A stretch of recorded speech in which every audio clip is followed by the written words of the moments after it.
29 तारीख का पहले सरेंडर करो, नहीं तो बाद में जेल में जाओ। तो इस बार माहौल बीजेपी 100% जीत। আচ্ছা আমি চৰকাৰ গঠন কৰিম আৰু আমাৰ গৌৰৱ মুখ্যমন্ত্ৰী হ'ব। আপোনালোকে মাত্ৰ 4 তাৰিখলৈকে অকণমান সময় ধৈৰ্য ধৰক। 4 মে তাৰিখে 126টা বিধানসভা সমষ্টিত NDA প্ৰচণ্ড জয়লাভ সাব্যস্ত কৰিব বুলি আমি আশাৰে বাট চাই আছো।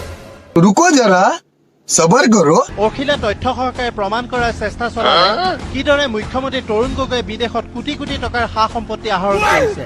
আমেৰিকাত মুখ্যমন্ত্ৰী তৰুণ গগৈৰ পৰিয়ালৰ তেওঁৰ জীয়েকৰ তেওঁৰ জোৱায়েকৰ নামত আৰু দলি গগৈৰ নামত কেনেকৈ সম্পত্তি আহৰণ কৰা হৈছে ইয়াৰ তথ্যবিলাক আপোনালোকৰ সন্মুখত তুলি ধৰিব খুজিছো।